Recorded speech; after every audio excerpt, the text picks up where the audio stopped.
Bonjour Gilles, pour Ciné Techno, je parle du Blu-ray de Yeti, le film de William P. Chiotta et Gene Gallerano, est distribué par Wellgo USA et met en vedette Brittany Allen, Eric Nelson et William Sadler, sorti en magasin le 19 mai 2026. Dans les années 40, l'héritier d'un riche magnat du pétrole organise une expédition en Alaska afin de retrouver son père, mais les aventuriers vont vite se rendre compte qu'ils ont fait irruption sur le territoire de chasse du terrible Yeti.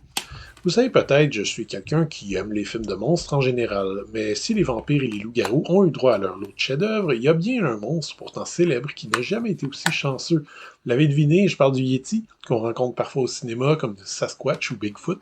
Les meilleurs films mettant en vedette ces créatures sont à peine des comédies sympathiques comme Harry et Lee Anderson ou des curiosités étranges et quasi expérimentales comme The Man Who Killed Hitler and the Bigfoot ou plus récemment Sasquatch Sunset.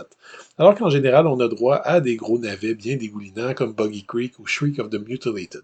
C'est donc déjà ambitieux de s'attaquer à cette figure légendaire au cinéma à la base, mais pour ce de Yeti, les réalisateurs signent leur première mise en scène pour un long métrage avec un budget très réduit et ont tout de même décidé d'en faire un film d'époque. C'est malheureux parce qu'on sent des bonnes idées dans la production, ou du moins l'envie réelle de faire un vrai film de monstre à l'ancienne, dépoussiéré, avec en prime du gore bien salissant. Sauf que clairement, les réalisateurs ont visé au-delà de leur capacité, le montage est souvent très approximatif et les dialogues interminables en plus d'être creux et éculés au possible. La direction photo et les décors sont plutôt jolis par contre, on sent une influence BDesque et stylisée à la Guillermo del Toro. Je pense par exemple à un bulletin journalistique au début du film qui est absolument pas crédible mais assez stylisé. Mais là encore, disons que dans l'ensemble, le budget et la photo numérique surtout ne font pas honneur aux intentions. À plusieurs moments même, la facture visuelle donne davantage à penser à un sketch de Saturday Night Live. Même chose pour les décors, très insuffisants.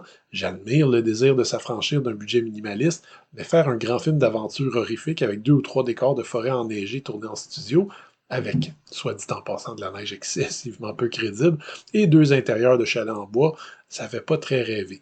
Le casting joue des personnages colorés, mais là encore, ils sont desservis par un scénario verbeux, inutilement sérieux et risiblement psychologique, qui finit par faire du monstre principal un simple accessoire finalement. Ceci étant dit, il reste quand même 2 éléments qui fonctionnent. Les effets spéciaux pratiques du Yeti sont plutôt réussis, et les effets gore outranciers atteignent leur cible et quelques scènes sont assez mémorables. Le film est présenté en 2.39 panoramique avec piste audio en anglais DTS HD 5.1 ou 2.0 et sous-titres en anglais ou français. Comme bonus, on a hélas droit qu'à une simple bande-annonce. En tant que tel, The Yeti n'est pas un très mauvais film, mais c'est un film globalement médiocre, malgré de très belles ambitions. Le récit déraille rapidement malgré certaines prémices intéressantes et le spectateur risque vite de se lasser des personnages en carton qui ne laissent que quelques minutes au monstre titre. Par ailleurs réussi. Je recommande donc le film plutôt aux curieux, tant que vous gardiez des attentes quand même raisonnables. C'était Gilles, merci. Bon visionnement.